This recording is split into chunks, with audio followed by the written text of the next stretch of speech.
21 का सारा बंद नहीं करना है तो आधार कार्ड में आपको वोटिंग राइट नहीं होगा, आपका आधार कार्ड में आपको एड्रेस नहीं होगा। तो सबसे बढ़िया ये है एक परिवर्तन करके दिल्ली सरकार को हटाओ देश से। पश्चिम बंगाल के रेड लाइट एरिया में पहुंची एसआईआर की टीम। बीएलओ को देखकर भागी बांग्लादेशी महिलाएं। बांग्लादेशी सेक्स वर्करों में एसआईआर का खौफ। एसआईआर के डर से सोनागाछी में बवाल। महिला सेक्स वर्करों ने लगाई मोदी शाह से गुहार। ममता दीदी के राज्य में जब एसआईआर की टीम रेड लाइट एरिया में पहुंची तो वहां का हाल कुछ अलग ही नजर आया। पहले घुसपैठिए और फिर सेक्स वर्कर। जी हाँ, रेड लाइट एरिया में जब एसआईआर की टीम पहुंची तो वहां बड़ी संख्या में बांग्लादेशी महिलाएं मिली और फिर उन्होंने कुछ ऐसा कर दिया जिसकी चर्चा पूरे राज्य में है और इसने ममता बनर्जी को भी टेंशन में ला दिया है।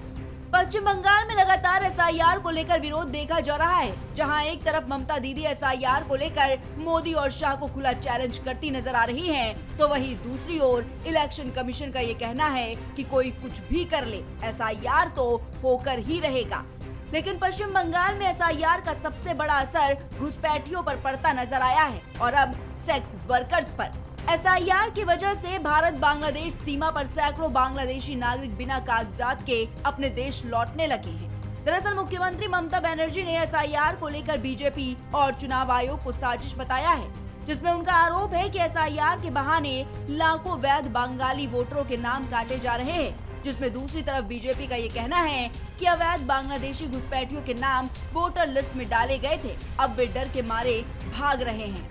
जानकारी के मुताबिक सबसे ज्यादा विवाद कोलकाता के सोनागाछी इलाके में हुआ है, जिसमें एशिया के सबसे बड़े रेड लाइट एरिया में रहने वाली हजारों देह व्यापार से जुड़ी महिलाओं में डर फैल गया है कि एसआईआर के नाम पर उनका नाम वोटर लिस्ट से हटा दिया जाएगा या पुलिस उनको परेशान करेगी। वहीं कुछ महिलाएं इलाका छोड़कर भाग रही हैं। दरअसल चुनाव आयोग ने बड़ा फैसला लिया है, जिसमें 2 और 3 दिसंबर को सोनागाछी और साथ ही कुछ खास इलाकों में विशेष कैंप लगाए जाएंगे। वहीं इन कैंपों में वोटर लिस्ट से जुड़ी हर शिकायत सुनी जाएगी और फॉर्म भरने में मदद की जाएगी। उत्तर 24 परगना के बनगांव, हाकिमपुर और पेट्रापोल बॉर्डर पर नवंबर से बांग्लादेशी नागरिकों की वापसी का सिलसिला जारी है, जिसमें स्थानीय लोग और बीएसएफ के अधिकारी का कहना है कि ज्यादातर लोग बिना पासपोर्ट वीजा के ही तार काट कर या नदी पार करके बांग्लादेश लौट रहे हैं, जिसमें बीजेपी इसे घुसपैठियों की भगदड़ बता रही है, तो वहीं तृणमूल इसे बीजेपी का डराने का प्रोपेगेंडा कह रही है।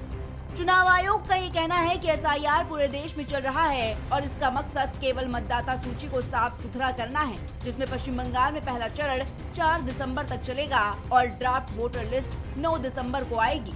वहीं अगले कुछ महीने में ये साफ हो जाएगा कि वोटर लिस्ट की ये सफाई 2026 के चुनावी नतीजों पर कितना असर डालेगी। फिलहाल दोनों पार्टियां एक दूसरे पर आरोप लगा रही हैं और सीमा पर लौटते लोग और सोनागाछी की बेचैन औरतें इस राजनीतिक जंग की सबसे बड़ी गवाह बन गई हैं। Desk report, prime TV.